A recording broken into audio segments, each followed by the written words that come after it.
Hey, everybody, welcome to this week's episode of Whiskey, Wheels, and Wounds. As always, I'm Shawn, 9-year Air Force vet. And I'm, I'm Steve, 22-year U.S. Army veteran. and and if you didn't watch last week's episode, that's why this is funny.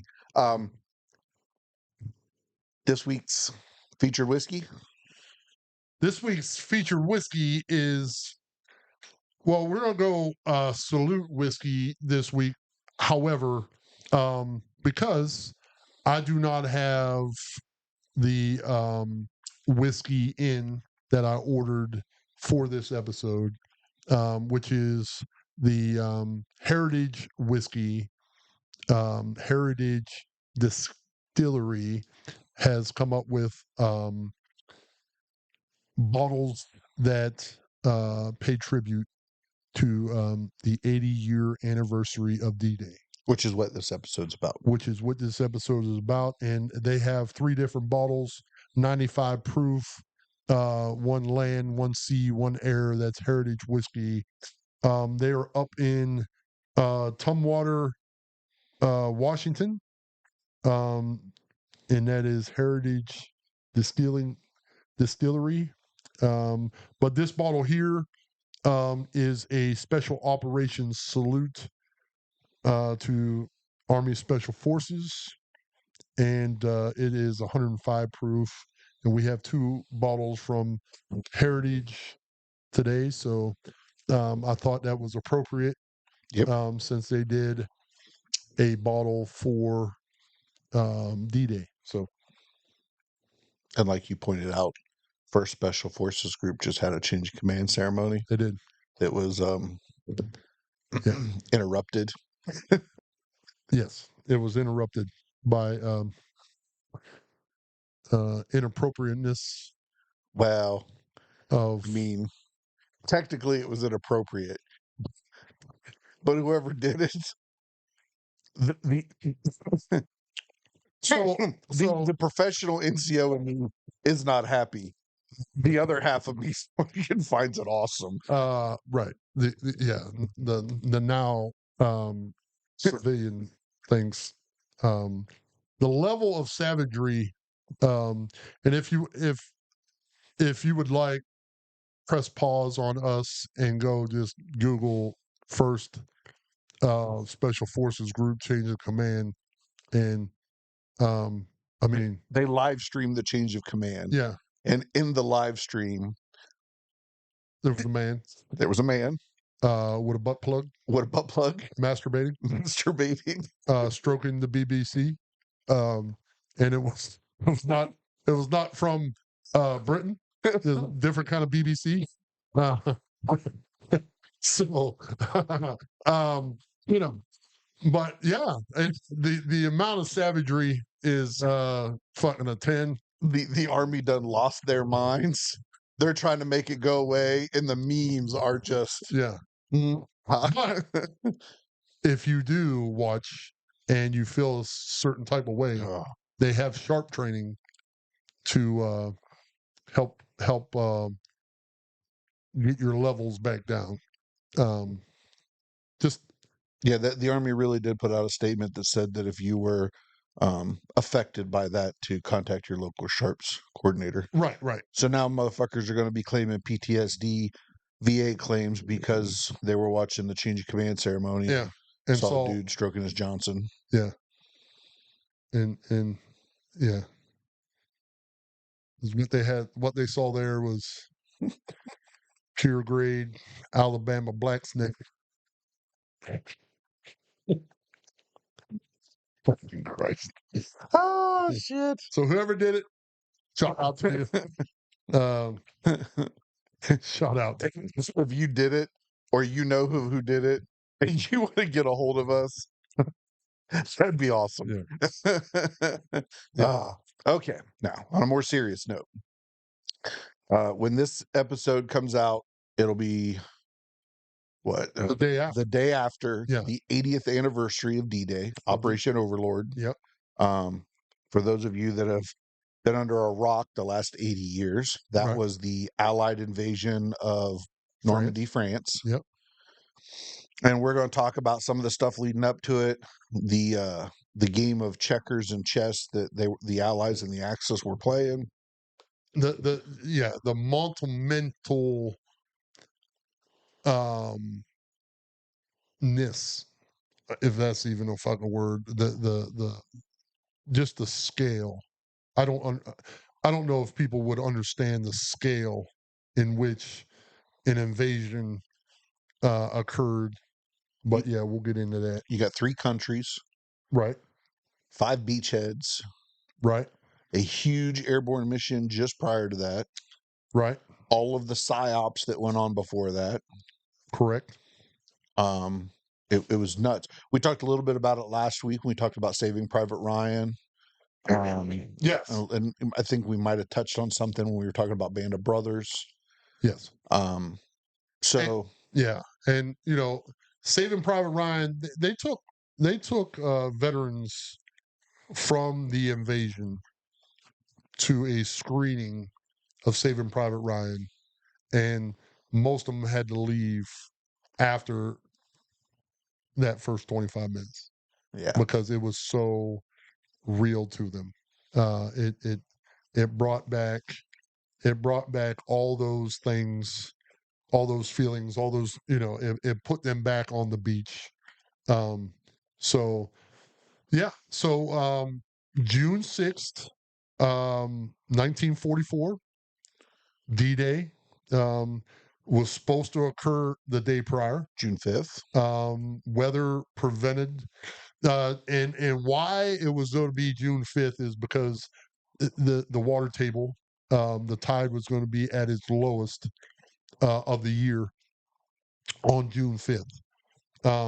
But with the weather, they had to postpone, and so that it that immediately threw off the plan. Um, and to the Allies' credit, they planned every contingency, and so the morning of June 6th, or do we want to prelude into that, Yeah, or let's talk about all the chess and checkers that went on behind the all right? scenes. So all right, so let's take you back in 1940. England and Canada was pushed into the sea at Dunkirk, and so Churchill to did not want to reinvade France, right?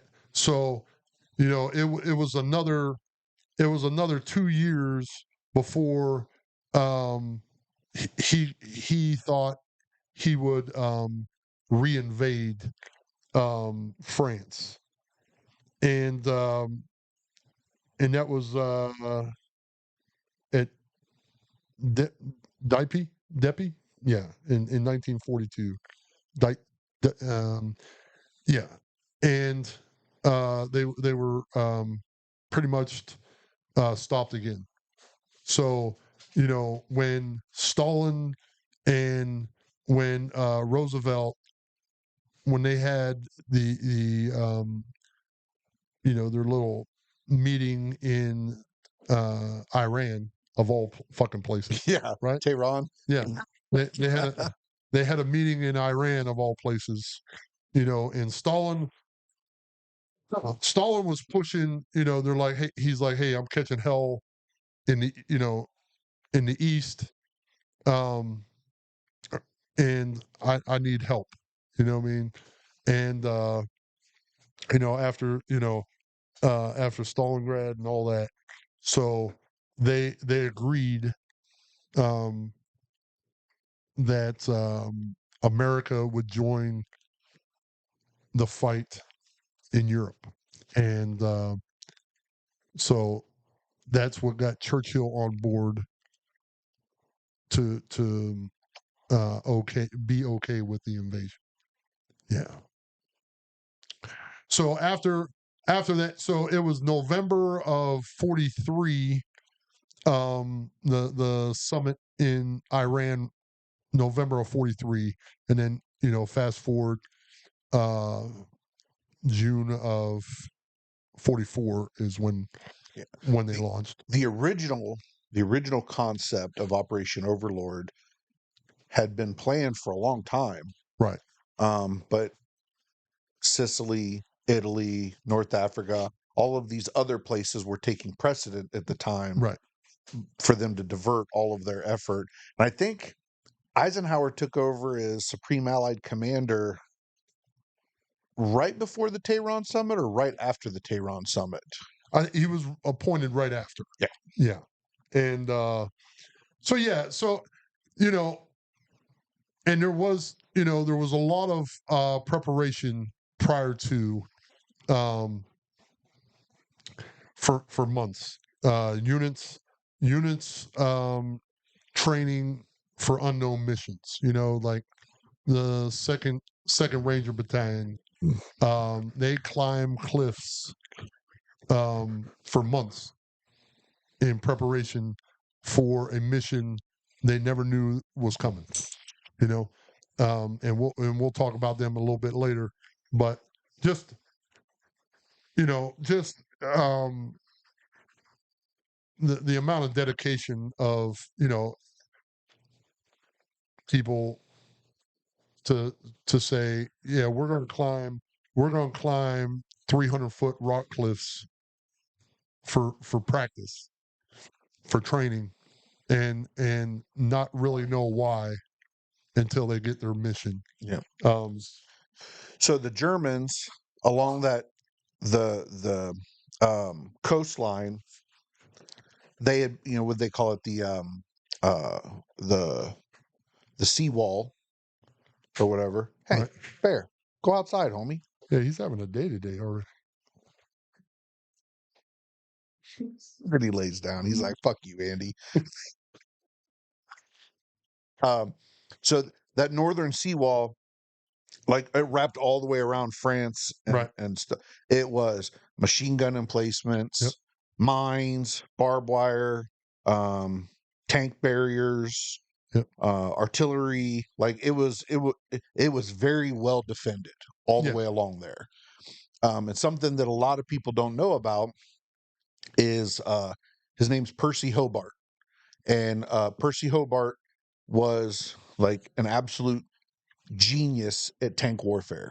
Yep. His concept of the blitzkrieg, that was his. Yep. And Rommel and those guys, they would take I can't remember one of, not Rommel, it was the other one. Montgomery. No, the other German Oh. armored guy. They carried all of Percy Hobart's published papers with them at all times because that guy was so tank smart. Yep. And so they come to Hobart and they're like, "Hey, we need to figure out how to get tanks from the landing craft onto the beach." And he's like, "Got it." So he created what they referred to as the Hobart Funnies. Right. And those are the Sherman tanks that had big inflatable things to get them across. They had ones that had huge rolls of fabric that they could roll out over barbed wire and stuff like that. They had ones with the chain whips on the front. Flailer. Yep. Which still in use. Still in use today by engineers. And we used them in Iraq. So the Hobart Funny Flamethrower. Yep. The Hobart Funnies were lost. They're not as well known by the general public. But part of the reason why they're not well known about the general public is because they didn't make landfall at Omaha.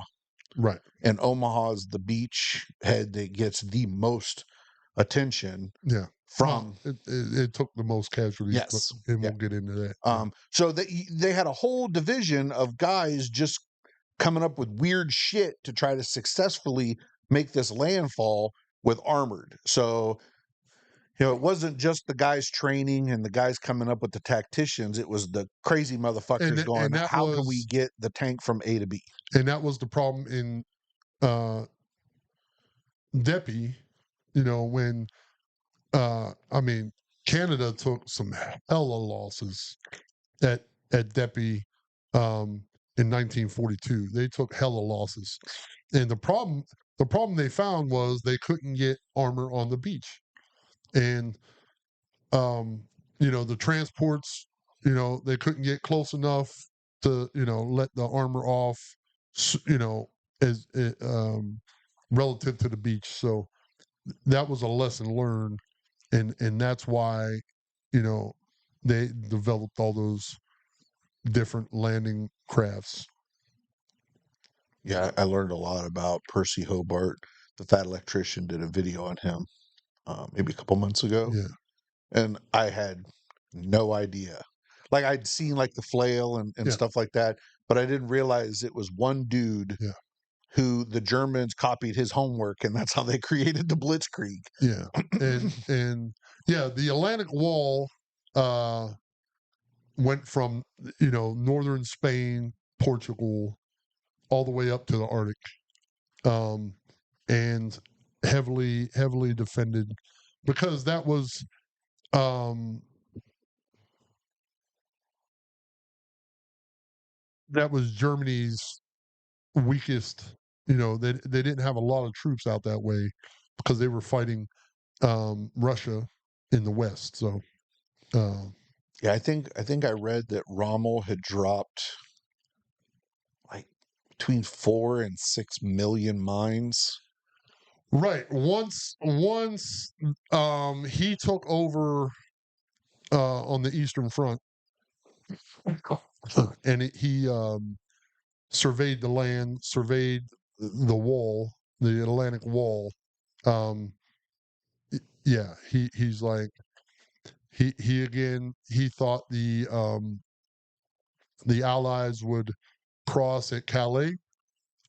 He was um, pretty sure the Allies would cross at Calais. They strengthened their defenses right there in Calais, and but all of that Atlantic Wall was, strengthened with barbed wire and and different obstacles that sappers had to breach once they hit the beachhead. And the biggest reason that Rommel was convinced that the invasion was coming at Calais, one, it's the narrowest point of the channel. Yep, made sense. It's right there by Dunkirk and Dover. Right, made sense.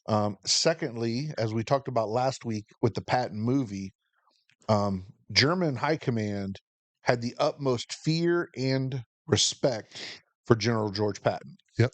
And I don't know which Allied brain come up with the genius idea of using that against the Germans, because they staged Patton and his um, um, decoy division Yeah, right there across from Calais. they did. And funny enough, like they made the blow up tanks and trucks and things of, um in Minnesota, and shipped them over there. And they were um very surprised. And part of the deception was the cloud cover. The weather, excuse me, the weather leading up to D-Day was bad.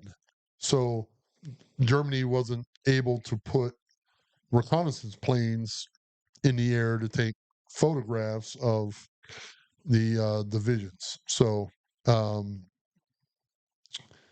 that helped with the deception.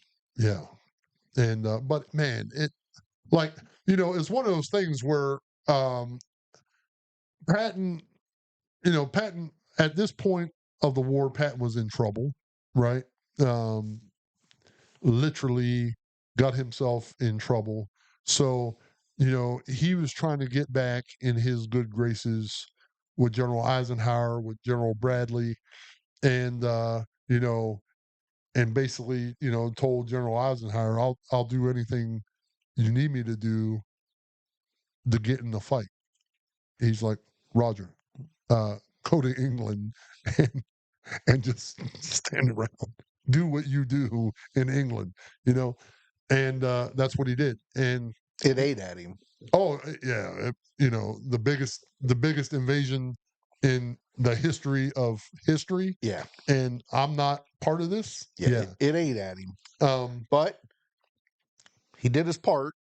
yeah, yeah, and and here we are 80 years later talking about him, doing absolutely nothing but being a vital part of like his He was the DD, the designated decoy. his his aura, um his name alone was enough, and that says something about you. So yeah, they're gonna. Everyone thinks it's gonna be at Calais. Um, the Americans want the Germans to think it's going to be at Calais. Hitler and Rommel, they were both convinced it was going to be in Calais. So, um, yeah, so everything's set up perfectly. The weather, the weather wasn't great leading up to D-Day. Like we said, it got nixed on the 5th, and then on the 6th, in the early hours, members of the 101st Airborne, the 82nd Airborne, the 6th Airborne of the Britons launched like 19,000 of them. Yeah, it was a Uh, lot. And the 19 airborne were the ones that took the heaviest losses. 19,000. And, you know, not only that, 187 gliders. Listen, The flying coffins. listen, it ain't enough to be badass, to be some of the first people to ever exit an aircraft in combat. But someone has to convince you, hey, here's a good idea. We're going to put you in a tin can, and we're going to put a table or cable on that tin can, and we're going to hook that up to a plane, and then it's going to tow you to wherever your release point is, and then you're going to hit a release from that cable, and then you're going to float your ass to the ground behind enemy lines. And usually in those gliders they had like a Jeep or something like that Yeah, in them they, too. they had armor pieces in them. Yeah. Yeah.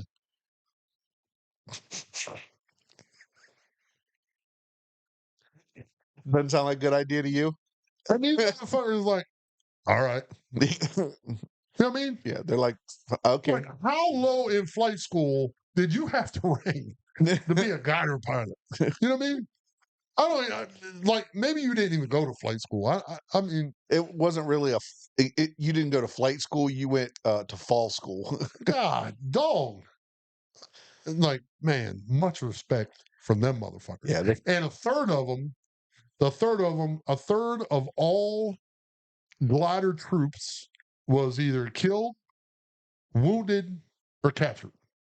And there was 800, what did I say, 867? 187. 867 Oh, gliders. 108, 100.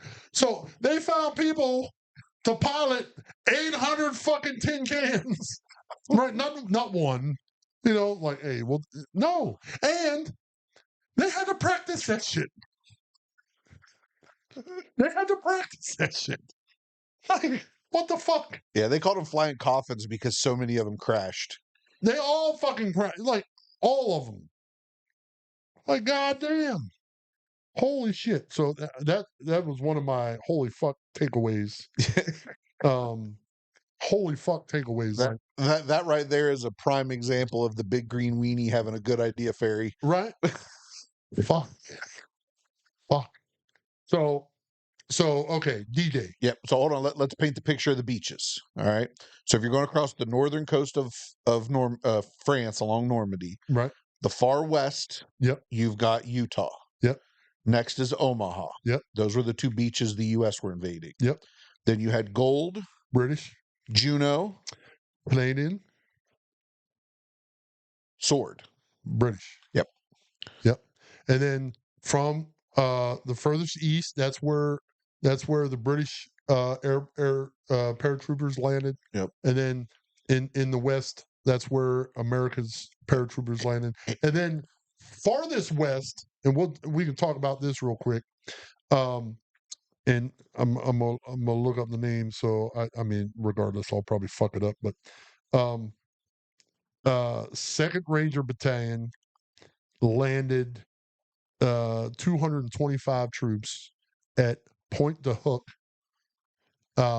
They scaled 100-foot cliff to knock out 6 guns that were overlooking the beaches. Uh-huh.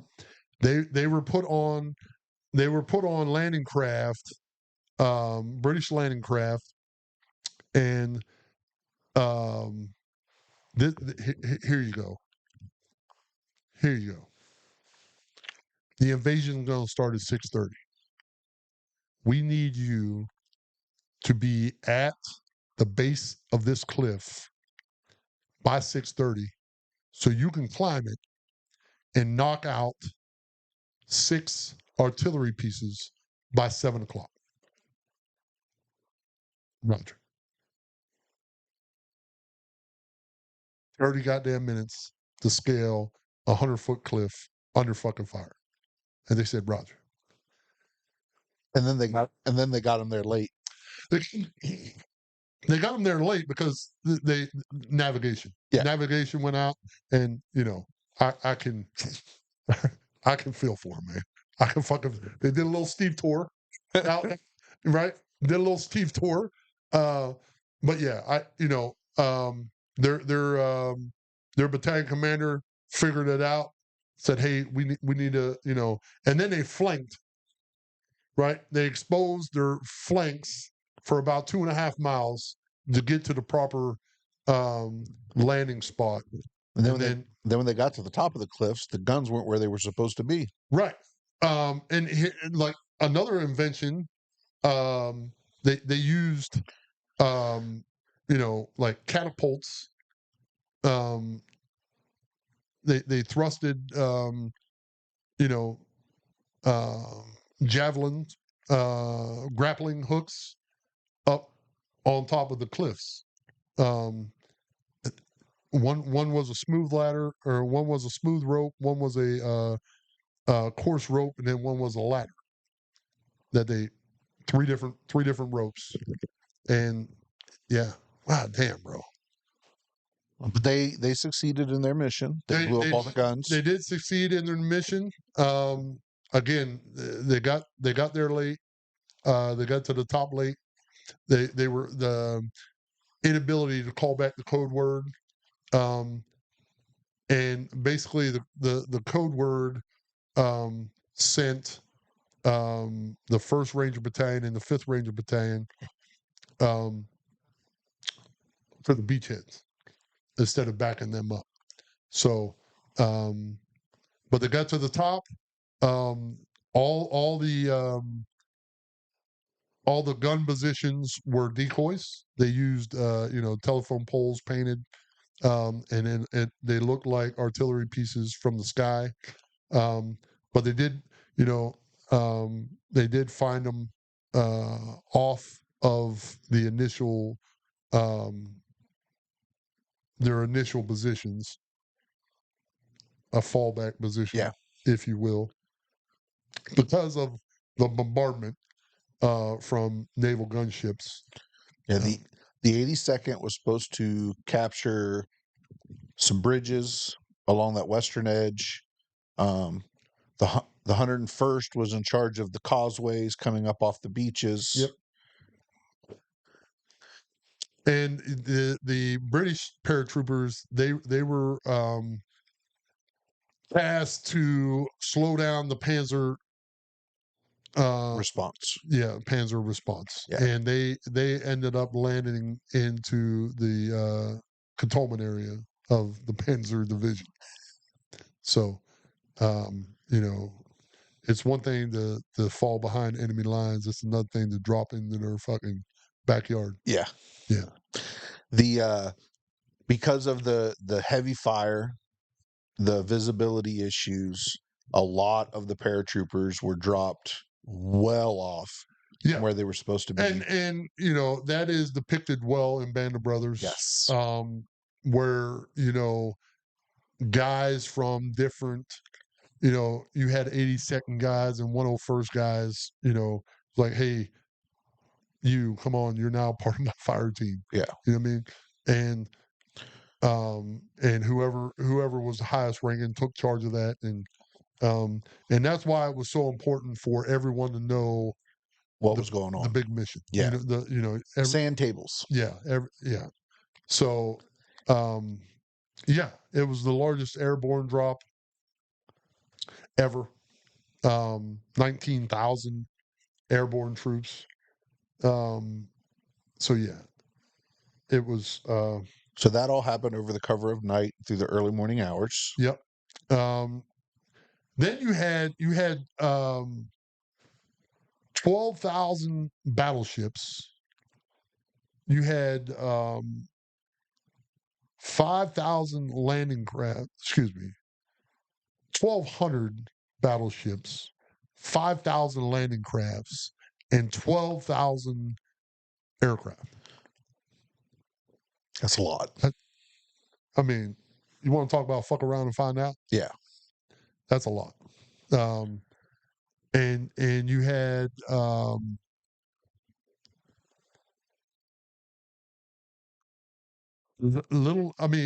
there was 2 million 2 million troops in England.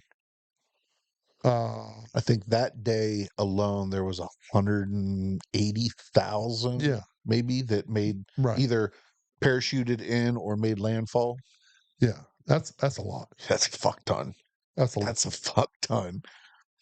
That's a lot. And in the overall grand scheme of things, for the amount of troops that landed at the 5 respective beaches, even then the casualty count or the killed in action count wasn't as high as you would have expected it to be. It wasn't as high as they expected. Right.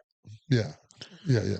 I mean, there was still, like Omaha had a couple of thousand, some of the other beaches had less than 500. Yeah. And it's still a lot, but you look at those 5 beaches, they probably lost 8,000 guys. Yeah. Out of 100 and some thousand. That's not bad.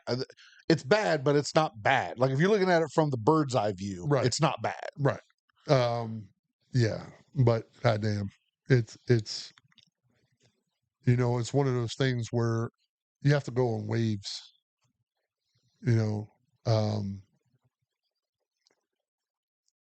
And it's fucking like I don't think I don't think the fear level is different from the first wave to like the first wave is the unknown. You don't know. The ramp drops, fucking bullets are coming straight into the landing craft. You don't fucking know. But the second wave, you can see what the fuck's going on. You know what I mean? And yeah, so I think you're on something there. The first wave, it's the fear of the unknown. Right. The second and the third wave, it's the fear of the known. The known. Yeah. It's yeah. Yeah. And a lot of the landing crafts got shot up and in military decision making process, you take a lot of variables and you what if everything. And to the minute details. But the overall you do this to put your people in the best possible position to win. But you do all that knowing that your plan is only as good until the first shot is fired. Yep. Right? What's Mike Tyson say? Everybody's got a plan until they get hit in the face. Yeah. A good plan is only that until no plan survives first contact with the enemy. That's it.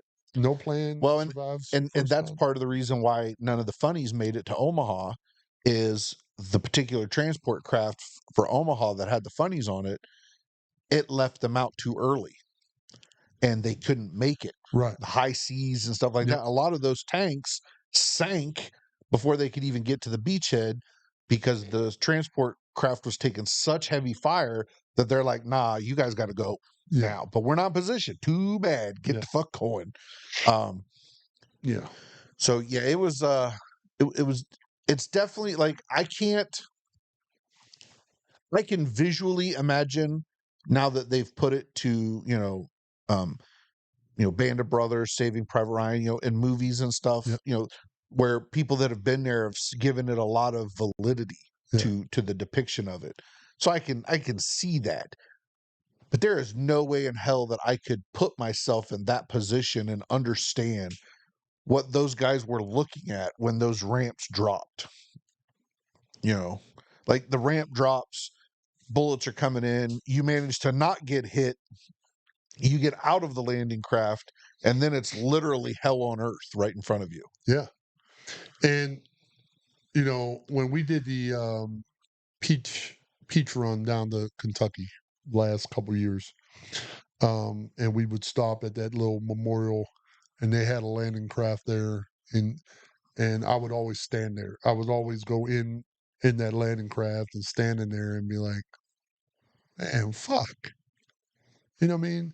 And I've said on this uh show many times the dumb shit that I did, and I did. But in my rational mind, stand like, Well, and when you stood in that landing craft, because you're so tall, yeah, you were like above the edge. yeah, Like yeah, you would have been like periscope looking around. yeah. And there's fucking there's piss in there, there's shit in there, there's fucking puke in there. Um, yeah, I mean, goddamn. Hell, the guy that was piloting the landing craft would like that dude must have been like he's right up there with the crazy bastard doing the glider because he's in this tiny little spot. He's piloting this landing craft towards hell, Yeah. and I don't know. I And mean, they gave them reference points. Like, when they were doing, there was no navigation by, you know, GPS on the boat. yeah, It was, um, you see this chapel, you see this church tower. I need you to go to the right of it. I need you to land to the left of it. You know what I mean? yeah. You're like, all right. And then I mentally, those guys that piloted those crafts, how did they feel when the ramps would drop and those guys were just getting slaughtered right there Yeah. in front of them? Yeah. I mean, you had to think that you know you were the guy that was ferrying the souls to the underworld. Right. You know what I mean? Because you're literally carrying them to their death, and then you have to turn around and go back. And get more. Yeah, like it's just wow. And they were told, don't bring anybody back unless they're dead or wounded. You can bring them back. But people that just don't want to get the fuck out, nope, they're not coming. Figure it out. And you're like, God damn. Yeah, And the amount of, and that's what, to go back to our heroism episode. You know, is it heroic? Like, I'm charging into battle. I did all this training. I'm charging into battle, and that fucking ramp drops, and that bullet has my name on it, right? And right? That was the whole um argument of that episode. Like, some people think just being in the landing craft is not heroic. I utterly disagree with that. Utterly. You know what I mean? Like, just climbing down that fucking rope net to get into that motherfucker and not play and not letting go and falling into the fuck, I slipped, sorry. Not not finding a way to fucking not get into that landing craft. Yeah. Ah, man. Just the act of getting in the landing craft was heroic enough, let alone what your brain was going through as you're going across that choppy channel. And motherfuckers, landing crafts were sinking. Motherfuckers were dumping over the sides. Now they're instead of being in waist deep water or knee deep water, they're in fucking 10 foot, 12 foot water, and all this shit they have on is taking them down to the bottom. You know what I mean? Like motherfuckers are drowning just because the landing craft couldn't make it to where it was supposed to go. Like, goddamn, like, yeah, it's not a heroic death, but goddamn it, just fucking being there, Yeah.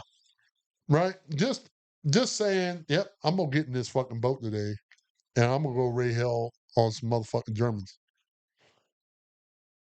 That is my argument to well, I didn't do shit, so Did you get in the boat? well, goddamn, man, Some shit. goddamn, and Did you get in the glider? Yeah, you did some yeah, shit. that's right. That's what I'm saying. And it goes back to I was in a truck that blew up and then I got back into a fucking truck. That's the same fucking mentality. You know what I mean? And I look at it from the outside looking in, I'm like, no, them glider pilots are fucking idiots. Like they're a different level of fucking idiot. And then you're like, well, you were in a truck that blew the fuck up and then got back in a fucking truck. Okay, maybe we're on the same fucking level, right? But you just like I don't know, like you remove yourself from that, and you're like, oh, that dude got some fucking balls on him, Yeah. like tin can falling out of the sky, Floating tin can as and you're not under only that, heavy. like there's a dude in that tin can that he has a fucking stick, right? Like I don't know what it does, right? I don't know like what the flaps are doing, whatever, the pedals. But there's motherfuckers in the back of that thing, right? Like, how much did you fuck up as a private to be told you're getting in the back of a fucking glider? You know what I mean? I got a perfect job for you, Joe. Not for you, the rag bag. Go get in that fucking glider. Oh, yeah, this is cool. Yeah, until that fucking thing lands on its nose. Hey, we know you don't like jumping out of an airplane, so we're gonna put you in a glider that lands, and then you get out. Yeah. You fucking can't put your feet and knees together. Fucking yeah, you know what I'm saying? Was that Ron White joke? How far is the plane gonna take us? All the way to the scene of the crash. That's right. But goddamn, like, and you know how much kudos I give the Allies for planning and the deception, the decoys they did prior to the launch of D-Day. I give them equal, like, what the fuck, man? Like, make the Rangers climb up a 100-foot cliff in a half hour. You know what I mean? Now, there might be some, that might have been, their battalion commanders like, hey, sir, we can do that in 20 minutes. You know what I mean? Yeah, Roger. Under perfect conditions, you probably, you know what I mean? And they did it, right? They fucking did it. But in perfect conditions, yeah. But goddamn, you're giving a motherfucker a half. All right, so you got a half hour to fucking kick this motherfucker off. And fucking And it's not just a half hour to climb the rope. You had a half hour to climb the rope and take out the emplacements. right, right. With 225 dudes. Yeah. Like, come on, man. And that, and then Montgomery, he had a follow-on mission to go to Cannes, whatever the fuck. Yeah. It's French. We don't speak French. But yeah, his follow-on mission later that day was go, whatever the fuck it was. He was going to the film festival. Yeah. And he didn't get there to fucking 7 weeks later.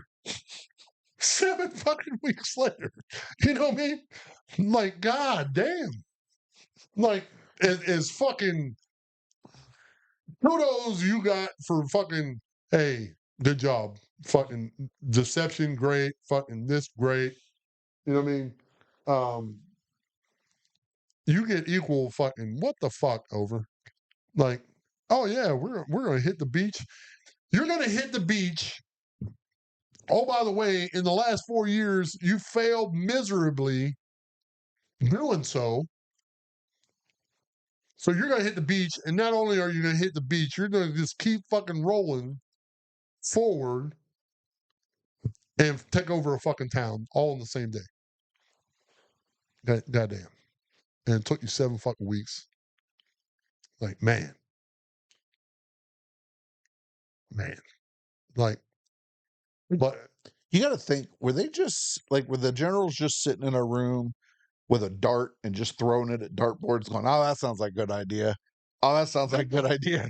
let me tell you what it was. It was a fucking dick measuring comp. You know, like in all accounts, Montgomery he hated every American general. He hated Eisenhower, hated fucking uh uh Omar Bradley, he hated fucking It's well documented him and Patton hated each other. because they were the same fucking guy. You know what I mean? They both thought they knew the best and their way was the best way. And it was a dick measuring contest at the highest fucking level. Yeah. And Montgomery thought that his thinking was, I don't need American generals coming over here to save me. Right. And the American generals are coming over there going, look, motherfucker, you didn't get the job done, so we're here to finish it up. You know, Yeah. Both sides are partially right, but yeah, unfortunately, when generals start getting into dick measuring contests, Joe is the one that pays the price. Most certainly. And you know, and that's what the fuck happened. And you know, it was there, you know, when you're sitting in a room, all you're doing is moving pieces on a map. You're moving pieces on a map, and you're like, well, we tried to um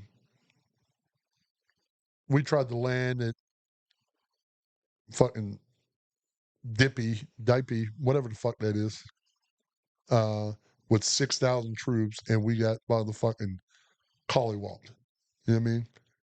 Well, now we're gonna land with fucking 10 times that. So yeah, it'll be a piece of cake. You know, I mean, you know, one of the, you know, I mean, it goes to say, Rommel wasn't in the East. He was back in Germany, celebrating his wife's 50th birthday. The weather was supposed to be bad, so he's like, they won't attack with the weather bad. So he was still in Germany. You know, Hitler, at the time, Hitler was in charge of a couple Panther divisions, and they couldn't move without his okay.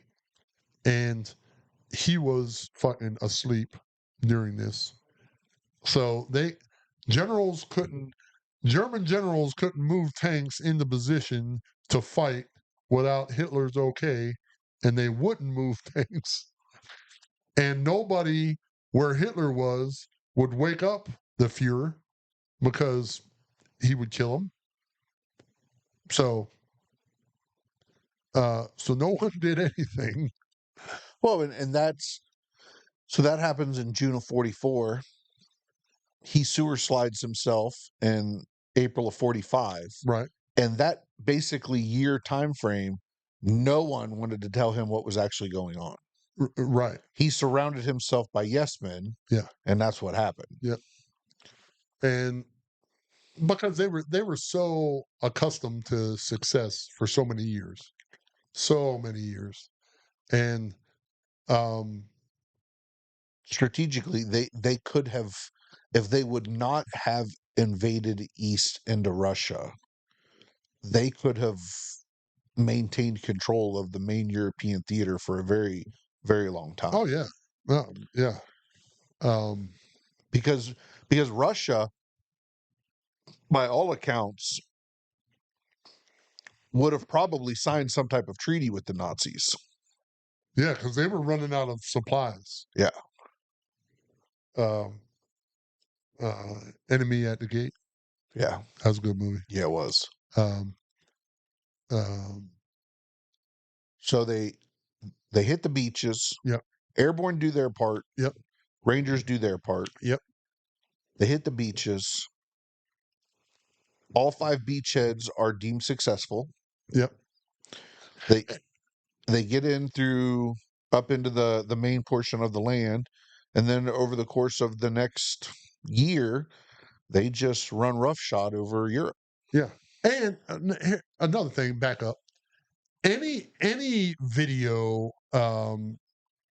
documentary, whatever it is, that you see of the armada that is coming from um, England to France, you'll see above these 1,200 battleships, they'll have balloons, and um, these balloons were designed to stop enemy aircraft from doing strafing runs, which they learned in the Pacific.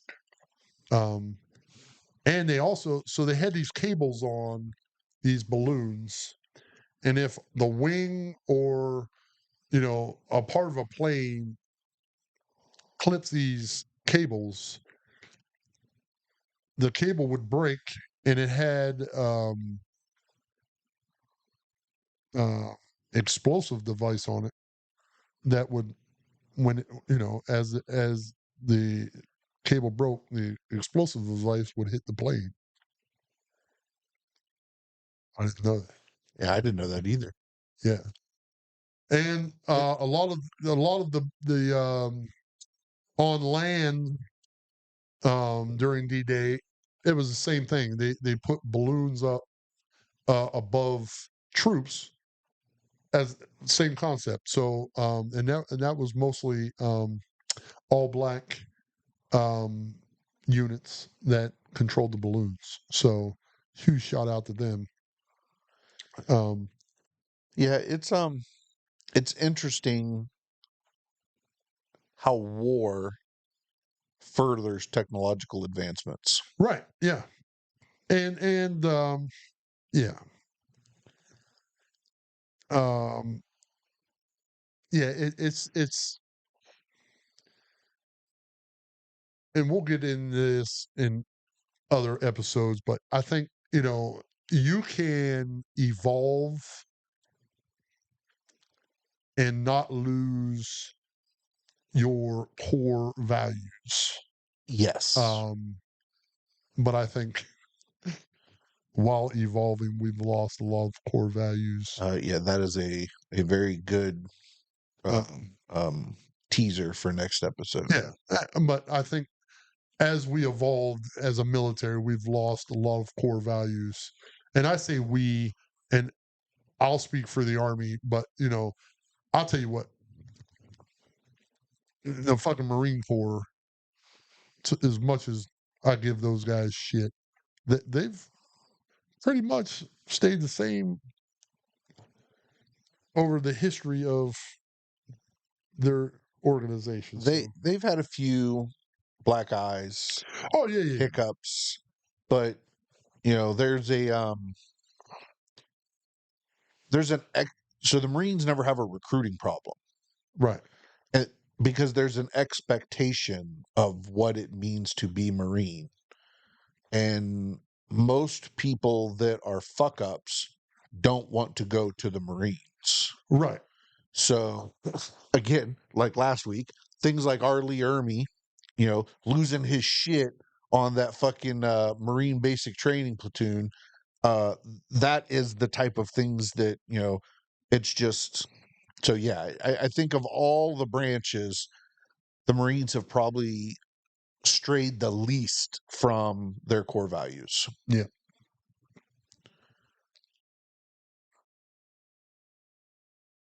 But there's also the reason why there wasn't a whole lot of Marines in the European theater, because they were in the Pacific. They were in the Pacific.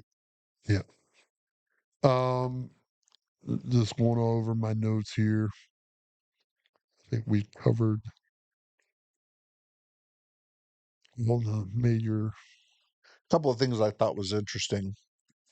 Um, the assault on the gun emplacements that are portrayed in the episode of Band of Brothers Uh-huh. with Major Winters, that the tactics and the strategy used, they're still taught today. Yep. Um, like that's like a textbook case of assaulting a position like that. Yep. Um, And we still use thermite grenades now. They used thermite grenades then to weld the mechanisms together. So yeah, I mean it's um some things are the same. yeah, Um, you look no further than the M250 cal. Look no further than the M250 cal. I mean, it was used in World War II.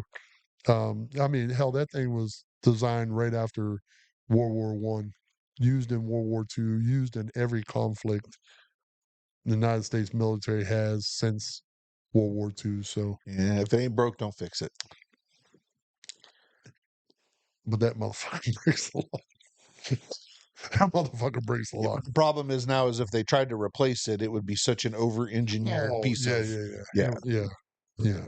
that went, because that would break too. Right, And at that point, you can't fix it with chewing gum and paper clips. right. I mean, yeah, but yeah, it's I still um I've talked about it on this you know going to a VFW, going to um an American Legion, and when I used to, you know, sit down at the bar and there's a World War II vet and he would start talking, I would shut the fuck up. Yep. Uh, Maybe he should be your co-host.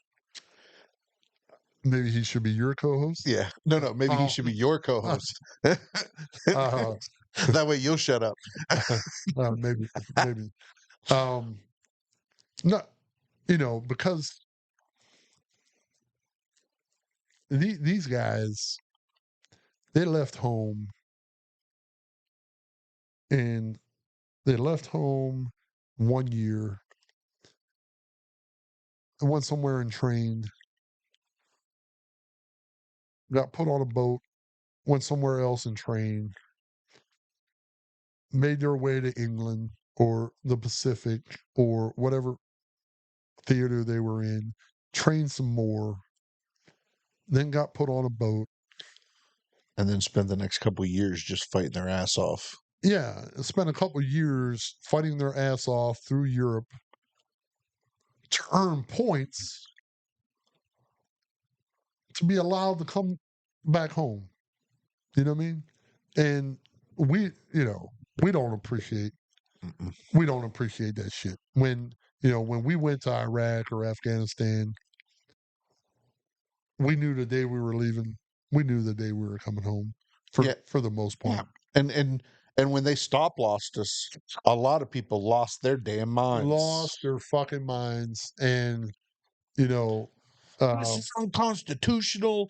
I'm being held against my will. Blah blah blah blah blah. and then you explain to them, well, when you signed the contract, it was for 8 years. Have you been in the Army 8 years? No. Okay. Well, until you fulfill. And they're like, no, it was only for 4 years. And you're right, 4 years active, and then you have 4 years inactive where you can be recalled. Well, you're being recalled, homie. Yeah. Like, Because when Brandy got out after 3, so she had 5 years of inactive reserve, Right. and I got out at 9, so I didn't have any. So people lose their fucking minds over, So people would lose their minds over a stop loss, but these guys are like, "Fuck, I need 4 more points. I can get fuck." yeah. And fuck, I have no idea how you obtain points, Nope. how um, It was just a crazy system. yeah, yeah, it was. And these motherfuckers left home and they didn't come back for fucking 4 years. A lot happens in 4 years. Fuck yeah. Their And families passed them by, their world passed them by, and their experiences made them outcasts. and then when they do come back home, they put their head down, they go to work, and you know, which starts the generation of you know men that bury their feelings, bury all that shit, bury it. I had this conversation with my dad's oldest brother the other day. My dad calls me. He's like, "Hey," he's like, "I think Uncle Pete's he's sick." I'm like, "Why?" He goes, "He's been sleeping a lot." And I'm like, "Dad, he just had to put his old dog down." I said, I don't think he's sick. I think he's depressed." Yeah, Really? I'm like, "Yeah." So Uncle Pete was over at the shop helping me the other day, and I'm talking to him, and I'm like, "Hey," I said, "Dad's worried about you." He goes, "Oh, he is? Why?" And I said, he's like, "Yeah, I just haven't." I said, "It's the dog." Yeah, that's hit me pretty hard. I'm like, "You're of a because he's in his mid to late 70s." yeah, I said, "You're of the generation where men didn't talk about their feelings. You just buried it. Well, you're older now. You're retired. You just had to put your dog down, who was, they did walks every day, multiple times throughout the day. Like that was his, yeah, I said, it's okay. If you need to talk about it, it's okay. Talk about it." Like just giving him the okay to, you don't have to hold it in. Even though I know that's your generation's way of being taught to do that, right, but I get it. I understand what you're going through. I can relate. So we talked about it a little bit, and it didn't make him. It didn't fix it or anything, but right, it at least give him an opportunity to say a few things that he's probably not been able to voice to anybody, and know that there's an avenue that he has, um, to get that off his chest, because that generation, it was, you worked and you buried your feelings, and if you couldn't bury your feelings, you drank your feelings. yeah, That was my grandfather. He got a Bronze Star with a V, from his time in the Philippines during World War II. He was in Korea, finished up in the late 60s. I don't think he was actively in the Vietnam theater, but he was over there supporting them in some way. Um, Today he'd be a clinical case of PTSD. Back then it wasn't. He was a raging alcoholic, raging. Because again, they didn't talk about them, they didn't process them. right, So the only thing that men of that generation knew, well, if I drink them, then I ain't got to worry about it. yeah, So yeah, yeah. it's it's Yeah, definitely tough of men of that World War II, Korea, Vietnam generation to be able to give voice to the pain and suffering they endured or had to witness their friends endure. yeah. And you know, for all of us who've been to Iraq or Afghanistan, and you know, you saw a friend die, and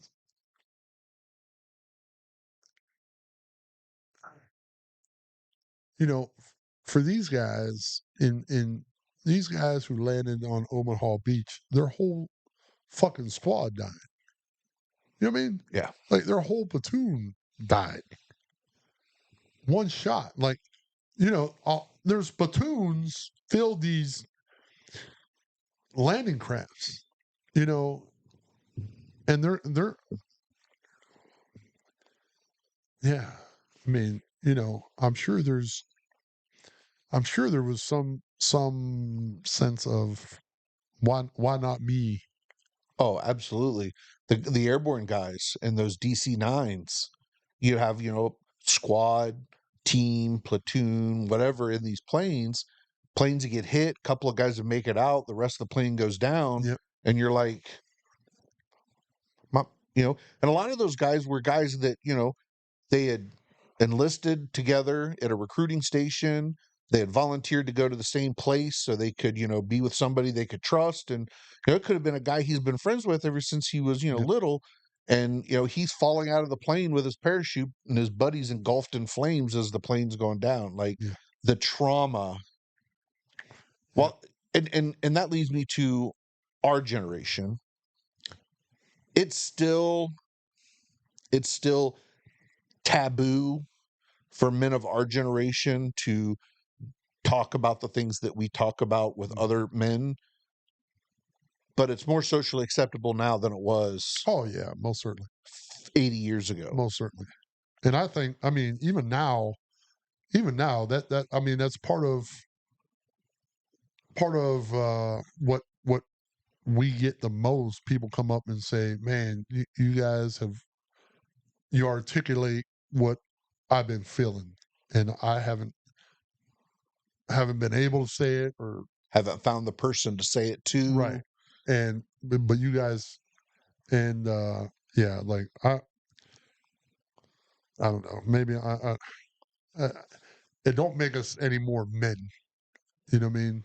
Uh, I speaking for myself, I don't care what someone else thinks about me, how I think about myself outwardly. You know what I mean? Yeah. No one's gonna ever punish me more than I punish myself, and no one ever is gonna criticize me more than I criticize myself. So, um, That is one thing I will say for all of the advancements from generation to generation and the further we've gotten from certain core values, the advancement of men being able to talk about the things they've endured with other men is has been a very positive advancement. yeah, I agree with that, and I think platforms like this um, allow people that have something to say to get on there, and um, I'm secure with all my madness, Yeah. right? So, um, I, I'm at the point in my life, you know, name calling don't fucking hurt my feelings, which it never did. But Yeah. Just don't call me late for dinner. yeah, I mean, so I'm secure with all this shit. So I I can give two shits about that. But yeah, I mean, I agree that the ability to talk and the ability to know that there is a network out there outside of uh, doctors and clinics, and there's a network of people out there that know exactly what the fuck you're talking about, and know exactly what the fuck you're going through, and know exactly what the fuck you're feeling. They know it because they've lived it and they're living it, and and Which which I wish we could have figured this out a number of years earlier so that maybe we could have helped some of these guys at least find some peace before they passed. oh yeah, yeah, Because we don't have a lot of World War II vets left. no, Um, we just lost the last remaining survivor of USS Arizona recently this year. So yeah, I mean, there's And a lot of those guys pass without ever having found peace inside themselves from what they either witnessed, experienced, or had to do right. in Yeah. in the service to their country. Yeah. So But, but at the end of the day, war is hell. that's it. War is hell, and you know, To hell and back. a lot of people had to walk through hell to get back. Um, so And that leads us into this week's fuck that guy. most certainly, fuck that guy. Oh, there he is. He was enjoying the story, I guess. So this week's fuck that guy in honor of D-Day Yeah, is going to be Hitler and the Nazi High Command. yeah, yeah. I mean, you know, Fuck those guys. fuck those guys. I mean, just for the sheer principle of what you stood for. You know what I Yes. mean? Just by uttering the words "master race," fuck that guy. You know what I mean? And all those motherfuckers are dead now, so cool. But you know, if you're out there and you're listening to this podcast, which I don't know why you would, because we don't share fucking anything similar together, and you fly a fucking Nazi flag, fuck that guy too. Yeah. Because in 2024, if you're flying a Nazi flag and you use the word heritage, yeah, you can eat a bag of dicks Yeah. and choke. Very much so. And yeah. Yeah. If you're running around with the tattoo of the pinwheel, you can suck a dick. Yeah, all you motherfuckers, and you know, and I'm not talking about the media's version of white supremacists. I'm talking about the motherfucking white supremacists, Yes. right? If you truly believe that you are superior to anybody just because of the color of your skin, eat a dick. Yeah. We're not talking about the ones that college kids call white Yeah, supremacists. Go watch American History X. yeah, That's the type of motherfuckers we're talking about. right, Yeah. straight, Those guys can suck it. yeah. So OG Nazis can suck OG, it. yeah, And anybody that adheres to the OG Nazi way of life can suck it. Yeah. And anybody that thinks that the OG Nazi way of life needs to come back can suck it. yeah, Fuck all you guys. fuck all your ass. I think that covered it. Yeah, that did. I think that did cover it. This is That's pretty the good. full scope of some fucking bald head white dudes that need to eat dicks. Fuck those guys. Fuck those guys. Until next time. Until next time.